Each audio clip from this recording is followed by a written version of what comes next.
الحمد لله نحمده ونستعينه ونستغفره ونؤمن به ونتوكل عليه ونعوذ بالله من شرور أنفسنا ومن سيئات أعمالنا من يهده الله فلا مضل له ومن يضلله فلا هادي له ونشهد أن لا إله إلا الله وحده لا شريك له ونشهد أن سيدنا ومولانا محمدا عبده ورسوله قال الله سبحانه وتعالى في القرآن المجيد والفرقان الحميد أعوذ بالله من الشيطان الرجيم بسم الله الرحمن الرحيم يا أيها الذين آمنوا أنفقوا مما رزقناكم من قبل أن يأتي يوم لا بيع فيه ولا خلة ولا شفاعة والكافرون هم الظالمون وقال النبي صلى الله عليه وسلم في معنى الحديث السخي قريب من الله وقريب من الناس وقريب من الجنة وبعيد من النار إلى آخره أو كما قال عليه الصلاة والسلام صدق الله العظيم وصدق رسوله النبي الكريم ونحن على ذلك لمن الشاهدين والشاكرين والحمد لله رب العالمین۔ میرے معزز سامعین کرام اور رفقاء کرام، حق سبحانہ و تعالیٰ کا بے پناہ کرم ہے، فضل اور احسان ہے۔ حق سبحانہ و تعالیٰ نے ہمیں ایمان کی سلامتی کے ساتھ، صحت کی عافیت کے ساتھ ایک مرتبہ پھر اپنے گھر میں آنے کی توفیق مرحمت فرمائی ہے، اور جمعۃ المبارک جیسے بابرکت دن میں صلاۃ الجمعہ جیسی بابرکت نماز ادا کرنے کے لیے پچھلے جمعۃ المبارک سے لے کر اس جمعۃ المبارک تک جس قدر غلطیاں، کوتاہیاں اور گناہ کے کام ہم سے سرزد ہوئے، ان گناہوں کو حق سبحانہ و تعالیٰ کی بارگاہ سے معاف کروانے کے لیے ایک مرتبہ پھر اپنے سامنے سجدہ ریز ہونے کی توفیق مرحمت فرمائی ہے۔ میرے معزز سامعین کرام اور رفقاء کرام، میں نے قرآن مجید کی ایک آیت مبارکہ آپ کے سامنے تلاوت کرنے کی سعادت حاصل کی ہے، اور جناب نبی اکرم صلی اللہ علیہ وسلم کی حدیث مبارکہ فرمان مبارک میں سے ایک حصہ آپ کے سامنے میں نے پڑھ کر سنایا ہے۔ یہ جو آیت مبارکہ اور جو حدیث مبارکہ میں نے آپ کے سامنے تلاوت کی ہے، اس میں اللہ رب العزت نے ہمارے لیے، مسلمانوں کے لیے زندگی گزارنے کے طریقے کے اعتبار سے، ہمارے عبادات کے اعتبار سے، معاملات کے اعتبار سے، معاشرت کے اعتبار سے، معیشت کے اعتبار سے ایک ایسا زبردست قانون بیان فرمایا ہے کہ اگر مسلمان اس قانون پر عمل پیرا کرنا شروع ہو جائیں تو اللہ رب العزت کی مدد اور اللہ کی طرف سے رحمت وہ ان کے اوپر اترنا شروع ہو جائے۔ یعنی اگر ہم من حیث القوم یہ چاہتے ہیں کہ اللہ مسلمان قوم کو اوپر لے کر جائیں، تو اللہ نے اس کا طریقہ مرحمت فرما دیا، تم یہ کام کرتے رہنا، اللہ کی رحمتیں تم پہ برستی رہیں گی۔ اگر ہم من حیث اپنا ملک اور وطن اس کو اختیار کرنا چاہیں کہ ہمارا ملک اور ہمارا جو وطن ہے یہ ترقی کرنے لگ جائے، تو ہمیں وہ ایک اصول اور قاعدہ اختیار کرنا چاہیے، اللہ رب العزت ہمارے ملک پہ اپنی رحمتیں اور برکتیں نازل فرمانا شروع کر دیں گے۔ اگر میں من حیث جو ہے اپنے قوم یا اپنے گھر کے سربراہ ہونے کے اعتبار سے میں یہ چاہوں کہ میرے گھرانے پر اللہ کی رحمتیں اتر جائیں، میرے پاس بیوی ہے، بچے ہیں، میرے زیر کفالت کچھ احباب ہیں، میرے پاس میرے گھر میں الحمدللہ والدین ہیں، بہن بھائی ہیں، میں چاہتا ہوں کہ میرا گھر اللہ کی طرف سے اترنے والی رحمتوں اور برکتوں کا ایک مقام بن جائے، تو میں اس پہ عمل کرنا شروع کر دوں، اللہ رب العزت میرے گھر پر اپنی رحمتیں اور برکتیں نازل فرمانا شروع کر دیں گے۔ کتنی بہترین چیز اور میرے کام کی چیز اور میرے آج کے دن کے عمل کی چیز، کتنا بہترین نسخہ ہے جو میرے بنانے والے رب نے میرے عمل کرنے کے لیے اللہ نے اپنی کتاب جو میری طرف بھیجی گئی اس کے اندر بطور آیت کے بنا کے پیش کر دیا اور مجھے حکم دیا اس قرآن کو پڑھتے رہنا، اس سے رہنمائی لیتے رہنا، تمہیں زندگی گزارنی ہے، زندگی میں بڑے مسائل بڑے موڑ آئیں گے، یہاں میں نے سارے مسائل کا حل لکھ دیا، جہاں کہیں تم پھنس جاؤ پریشان ہو جاؤ تو تمہیں پریشان ہونے کی ضرورت نہیں ہے، اس لیے کہ پریشان وہ ہوتا ہے کہ جس کو بتانے والا کوئی نہ ہو، اس حالات میں میں کیا کروں رہنمائی کرنے والا کوئی نہ ہو، اور جس کے رہنمائی کرنے والے موجود ہوں وہ مشکل سے مشکل وقت میں بڑی آسانی کے ساتھ، جمع مردی کے ساتھ، ثابت قدمی کے ساتھ ان کی ہدایات پہ عمل کرتے ہوئے نکلتے چلے جاتے ہیں۔ تو میرے سے اور آپ سے زیادہ بڑا خوش قسمت کون ہوگا کہ ہمیں تو اللہ رب العزت نے براہ راست اپنی رہنمائی فراہم کرنے کے لیے قرآن مجید عطا فرما دیا۔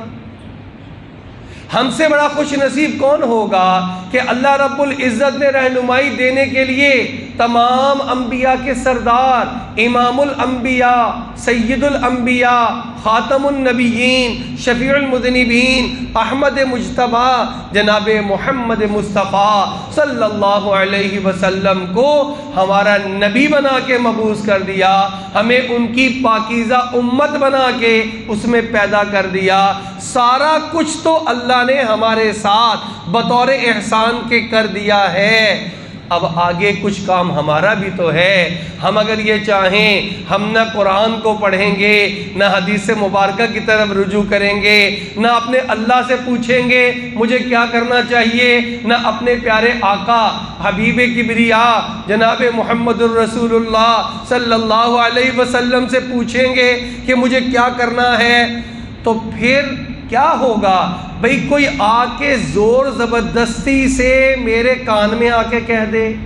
اچھا کان میں کہہ دیا تب بھی میں نہیں کروں گا، کوئی زور زبردستی سے دھکا لگا کے مجھ سے وہ کام کروا دے، تو اس طرح تو اس دنیا میں کوئی بھی کام نہیں ہوا کرتا ہے۔ اساتذہ پڑھاتے ہیں، وہ رہنمائی کرتے ہیں، کرنا ہمیں ہوتا ہے۔ والدین ہمیں سمجھاتے ہیں، اپنے تجربے کی بنیاد پہ ہماری رہنمائی کرتے ہیں، کرنا ہم نے خود ہوتا ہے۔ ورنہ تو ہر بچہ یہ کہے کہ جناب ٹھیک ہے میں 9th کلاس میں آ گیا، میں 10th کلاس میں آ گیا، بورڈ کا امتحان ہے، میں اپنے ٹیچر کو فیس بھی دیتا رہوں گا اور میں اپنے والد صاحب کے پاس 2-3 گھنٹے بھی بیٹھ جاؤں گا، بس میں پڑھوں گا نہیں، یہ بس مجھے گھول گھول کے پانی میں پڑیا اور وہ کتابیں وہ گھول گھول کے مجھے دیتے رہیں اور میں اس کو پیتا رہوں، مجھے کچھ نہ کرنا پڑے لیکن میں اچھے نمبر لے کے پاس بھی ہو جاؤں، تو اس کو کہا جائے گا یہ احمق ہے، یہ بڑی حماقت ہے، بڑی بے وقوفی ہے۔ ہم یہ نہیں دیکھتے اس سے زیادہ بڑی بے وقوفی یہ ہے ہم دنیا کے کسی معاملے میں پھنسے پڑے ہوتے ہیں، پریشانی، ٹینشن، انزائٹی اور ہائی جی وہ بلڈ پریشر کے ساتھ زندگی بسر کر رہے ہوتے ہیں وہ نسخہ نہیں عمل کرنا چاہتے جو اللہ رب العزت نے میرے لیے اس موقع کے لیے نازل فرمایا۔ آقائے دو جہاں صلی اللہ علیہ وسلم نے کر کے دکھایا، رہنمائی فرما دی، اور میرے لیے قیامت تک کے لیے اس کو صحابہ، تابعین، اولیاء کرام، محدثین، مفسرین نے محنت کر کے اس کو لکھ کر، زبانی یاد کر کے، اس نسخے کو محفوظ کر کے مجھ تک پہنچا دیا ہے۔ میں اس کی طرف نہ دیکھوں تو یہ میری اپنی کمی کوتاہی ہے، کسی آدمی کی ہم کیا شکایت کر سکتے ہیں؟ اب وہ چیز ہے کیا؟ وہ سمجھیے، اللہ رب العزت نے جو مجھے وسائل عطا فرمائے ہیں، جو مجھے نعمتیں عطا فرمائی ہیں، سب سے پہلے کنسپٹ کلیئر کر لیں، یہ ساری کی ساری نعمتیں، یہ سارے کے سارے وسائل، یہ مال کی شکل میں، یہ منصب کی شکل میں، یہ روزگار کی شکل میں، یہ اولاد کی شکل میں، یہ گھر بار کی شکل میں، یہ میرا حق نہیں ہے، میرا استحقاق نہیں تھا، یہ اللہ کی عطا ہے، اللہ رب العزت نے مجھے عطا فرما دیا۔ کیا وجہ کہ لاکھوں کروڑوں لوگ مجھ سے کم وسائل میں زندگی بسر کر رہے ہیں، مجھ سے کم نعمتوں میں زندگی بسر کر رہے ہیں، میں ان سے بڑھ کر زندگی بسر کر رہا ہوں، تو یہ سمجھ لیں یہ میری ذاتی محنت نہیں ہے، یہ میری ذاتی کوشش نہیں ہے، بلکہ اس میں سب سے اہم کردار اس اللہ رب العزت کی عطا کا ہے۔ اس اللہ نے مجھے یہ سب چیزیں نصیب فرما دی ہیں، عطا فرما دی ہیں،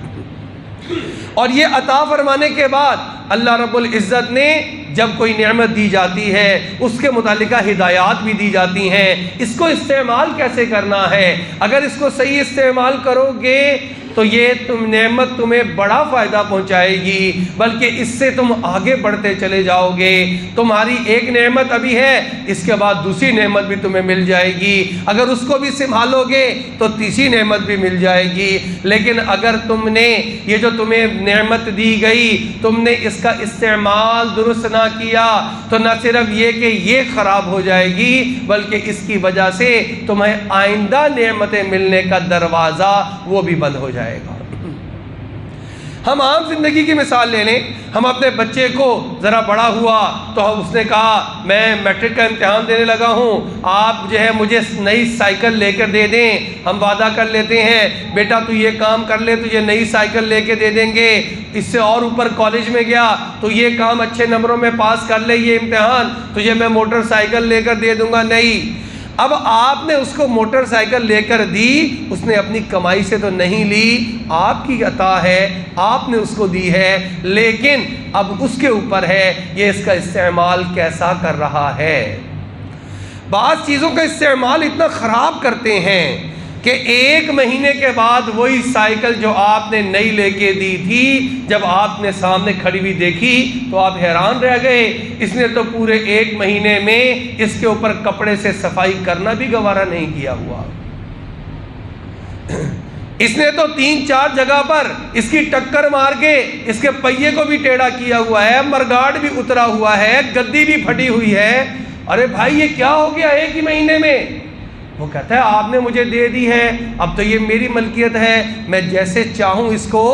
استعمال کروں، آپ اب مجھے مت پوچھیں۔ تو آپ کہیں گے ہاں بیٹا اب تو لے کر دے دی ہے، لیکن آئندہ کے لیے سبق بھی حاصل ہو گیا ہے کہ اب میں نے تجھے نہیں دینی، کیونکہ تجھے دینے کا فائدہ نہیں ہے، تو غلط استعمال کرتا ہے چیز کا، تو خراب کر دیتا ہے، چنانچہ آئندہ کے لیے دروازہ رک گیا۔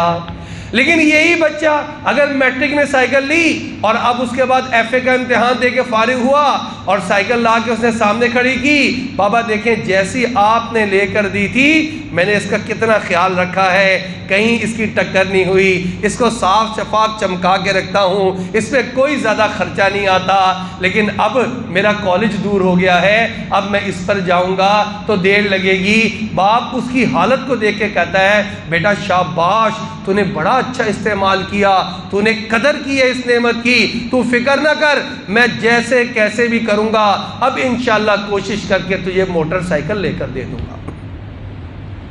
عام حالات ہیں، عام مثال ہے۔ اللہ رب العزت نے قرآن مجید میں بھی ارشاد فرمایا لَإِن شَكَرْتُمْ لَأَزِيدَنَّكُمْ، اگر تم میری عطا کردہ نعمتوں پر میرے شکر گزار بندے بن جاؤ گے، لَأَزِيدَنَّكُمْ، 2 مرتبہ تاکید لگائی، میں ضرور بالضرور، حالانکہ اللہ تو ویسے جملہ فرما دیں تو اللہ رب العزت کے جملے کے اندر اتنی طاقت اور اتنی پاور کہ کسی تاکید لگانے کی ضرورت نہیں، لیکن جب اللہ رب العزت ہمیں یقین دلانے کے لیے اس میں 2 تاکیدوں کے لفظ جمع کر دیں، ضرور بالضرور میں تیری اس نعمت میں اضافہ کر دوں گا، تو اب آپ دیکھیں اللہ رب العزت کی عنایت کس قدر بڑھ جائے گی۔ اب اس ساری چیز کو دیکھنے کے بعد اس کا چونکہ بڑا وسیع مفہوم ہے، اللہ کی عطا اور نعمتیں اتنی ہیں ہم ان کا شمار نہیں کر سکتے، ہم صرف ایک چیز کے بارے میں آج بات کریں گے، اگلے جمعوں میں انشاءاللہ اگلی چیزوں کے بارے میں بات کریں گے۔ اللہ رب العزت نے ہم میں سے ہر ایک کو مال بھی عطا فرمایا ہے، یہ مال اللہ کی عطا ہے۔ انسان یہ سمجھتا ہے میں صبح سے لے کے شام تک محنت کرتا ہوں تب ملتا ہے، اس معاشرے میں تم سے زیادہ محنت کرنے والے ہزاروں افراد ہیں لیکن ان کے پاس مالی اعتبار سے اتنی آسائش اور اتنی فراوانی نہیں حاصل کر سکیں گے۔ اچھا، قرآن مجید میں اس میں ارشاد بھی فرما دیا، اور یہ مال ہے کس لیے؟ یہ اس دینے والے نے بھی بتایا، یہ مال بخل کرنے کے لیے نہیں ہے، خرچ کرنے کے لیے ہے۔ خرچ کی جگہ بھی اللہ فرماتے ہیں ہم خود تمہیں بتائیں گے کہاں پر خرچ کرنا ہے، اگر میری بتائی ہوئی جگہ کے علاوہ کرو گے فضول خرچی شمار ہو جائے گی، اگر جہاں میں نے بتایا تم نے وہاں پہ بھی نہ کیا تو یہ تمہاری طرف سے بخل شمار ہو جائے گا، یہ بھی الگ سے جرم ہو جائے گا۔ گویا اللہ کی عطا، اللہ کی دین، اللہ کی طرف سے نعمت ملی، اس کا استعمال میرے اور آپ کے اختیار میں نہیں رکھا، اللہ نے خود ارشاد فرمایا اس مال کا استعمال کیا ہوگا یہ بھی میں اللہ رب العزت تمہیں بتاؤں گا۔ اور یہی وہ نسخہ ہے جو آدمی، میں اب قرآن کی آیات آپ کے سامنے پڑھوں گا، جس مقام پہ اللہ نے یہ بات فرمائی ہے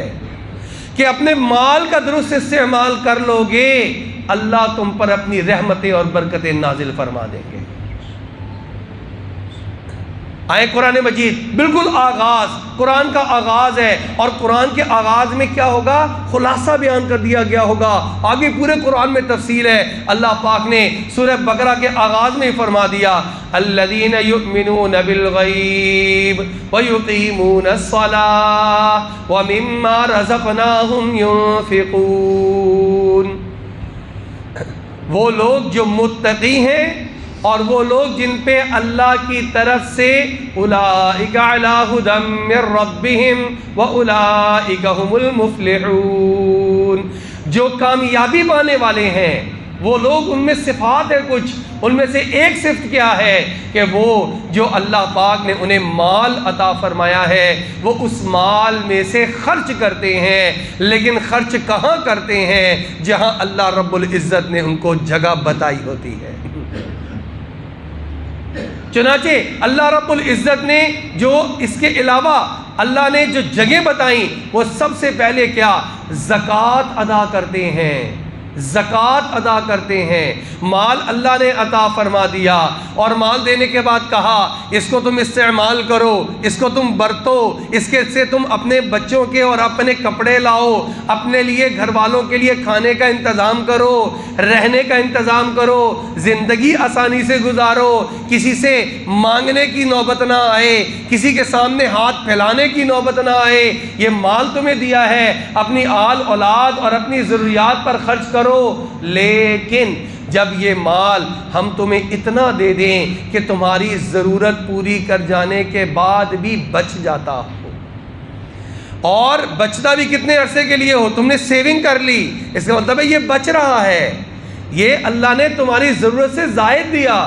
ایک عام بندے سے پوچھو یار تم سیونگ کیوں نہیں کرتے، وہ کہتا ہے بھائی میری تنخواہ جتنی ہے اس میں میرے گھر کا خرچ پورا ہو جائے یہی بہت بڑی غنیمت ہے، سیونگ کرنا تو بڑی آگے کی بات ہے۔ اس کا مطلب ہے جس انسان کو اللہ رب العزت اتنا مال عطا فرما رہے ہیں کہ وہ اپنے اخراجات پورے کرنے کے بعد کمیٹی ڈال لیتا ہے، کچھ اپنی رقم جو ہے وہ سیو کر لیتا ہے، اس پر اللہ کا انعام ہے کہ اللہ اس کی ضروریات بھی پوری کر رہے ہیں اور کچھ اضافی مال بھی عطا فرما رہے ہیں۔ اے میرے بندے یہ تو اپنے پاس رکھ لے، ہو سکتا ہے تجھے آئندہ زندگی میں کبھی کام آ جائے۔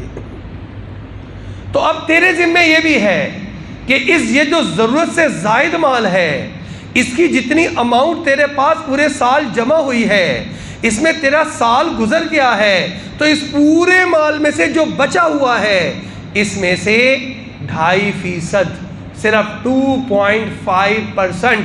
یہ نکال دے، اور نکال کے میرے ان بندوں کو تلاش کر جو اس دنیا میں رہتے ہیں، مال میں بھی ان کو دیتا ہوں، رزق میں بھی ان کو دیتا ہوں، لیکن ان کے گھر میں یا تو بیماری ہے یا اہل و عیال زیادہ ہیں یا قسمہ پرسی کا یہ عالم ہے کہ بیچارے سیونگ تو دور کی بات ہے، کبھی کبھی ان کے کھانے پینے کا مسئلہ بھی پیدا ہو جاتا ہے، کبھی کبھی ان کی جو ہے وہ جو بیماری آتی ہے اس میں علاج معالجے کا مسئلہ بھی پیدا ہو جاتا ہے۔ اے میرے بندے یہ میرا مال ہے جو تجھے میں نے دیا ہوا ہے، اس میں سے یہ چھوٹا سا پورشن یہ نکال دے۔ 100 روپیہ تیرے پاس بچا ہوا ہے، 2.5 روپے صرف نکال دے اور تلاش کر ایسے ضرورت مند کو اور محتاج کو، اور اس کے پاس جا کر اس کی خدمت میں اس کو پیش کر، اور دینے کے بعد اس کے اوپر احسان نہ جتا بلکہ اس کا احسان اپنے اوپر تسلیم کر کہ اے میرے بھائی تیرا شکریہ، اللہ نے مجھے مال دیا، اس میں ایک حق دیا کہ یہ ادا کرنا ہے، میرے پاس وہ حق جمع تھا، تو اللہ کا وہ بندہ ہے، تیرے ذریعے سے میں نے اللہ کی طرف سے مقرر کردہ وہ حق ادا کر دیا ہے۔ اللہ آپ کو جزائے خیر عطا فرما دے۔ کیسا خوبصورت اللہ نے نظام بنایا۔ فرمایا مثل الذین ينفقون اموالهم فی سبیل اللہ کمثل حبۃ انبتت 7 سنابل فی کل سنبلۃ 100 حبۃ۔ اب میں دوسری آیت آپ کو پڑھ کے سنا رہا ہوں۔ اللہ پاک فرما رہے ہیں وہ میرے بندے جو میرے راستے میں یعنی میری بتائی ہوئی جگہوں پر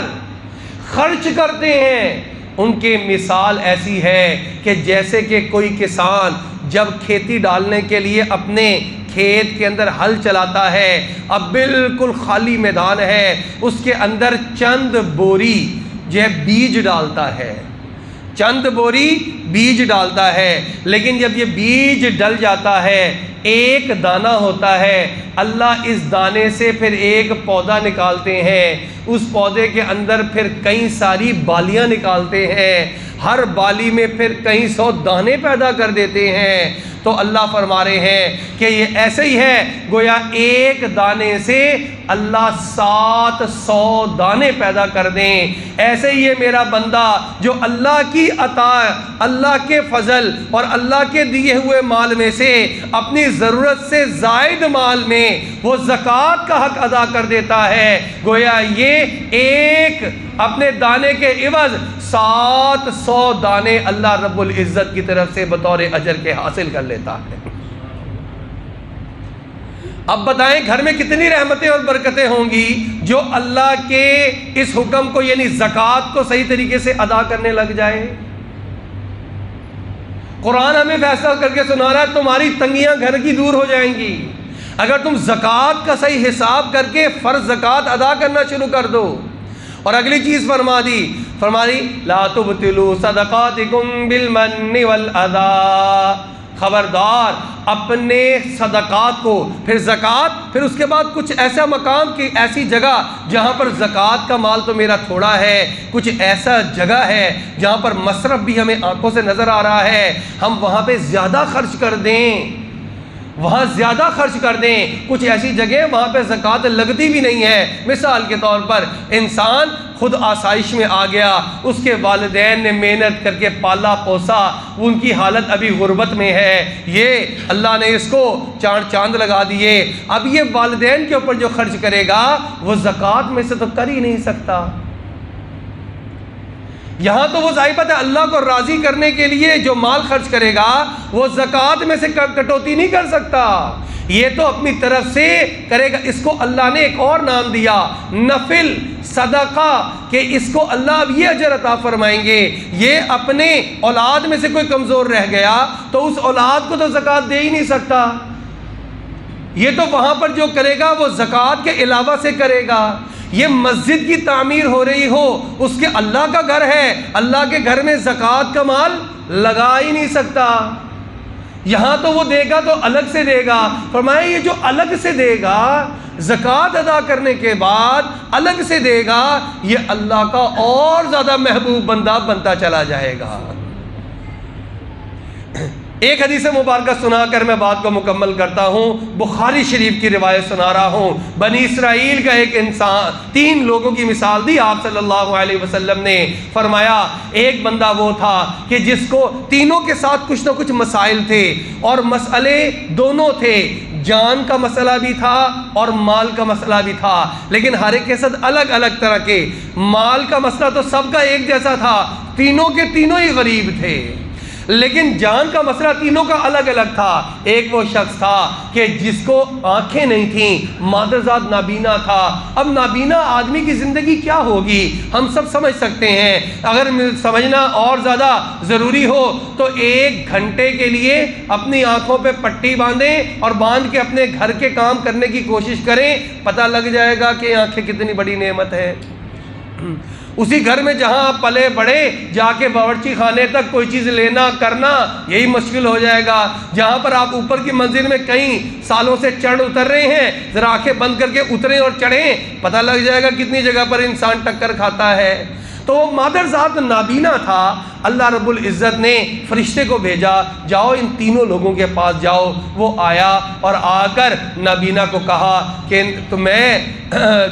اس کے پاس پہنچا اور کہا بھائی میں اللہ کا بڑا نیک بندہ ہوں, جو میں دعا کرتا ہوں وہ دعا قبول ہو جاتی ہے, تو بتا تجھے اپنے اللہ سے کیا چاہیے. اس نے کہا مجھے میرے اللہ سے یہ چاہیے, میری آنکھیں دیکھ نہیں سکتی, اللہ مجھے بینائی عطا فرما دے. فرشتے نے ہاتھ پھیرا, اس کی آنکھیں جو ہے وہ ٹھیک ہو گئیں.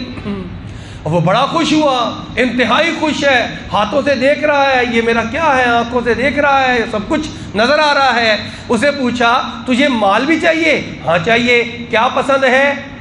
سب سے پہلے کوڑی کے پاس, ایک کوڑی مرض جس سے جسم کٹ کٹ کے گرتا تھا, بدبو اور تعفن اٹھتا تھا, لوگ قریب نہیں آتے تھے, اس کے پاس سب سے پہلے گیا. اس نے کہا کوڑی کا مرض ہے, کوڑی اس کی ٹھیک ہو گئی, اب تجھے چاہیے کیا؟ اس نے کہا مجھے اونٹ بڑے پسند ہیں.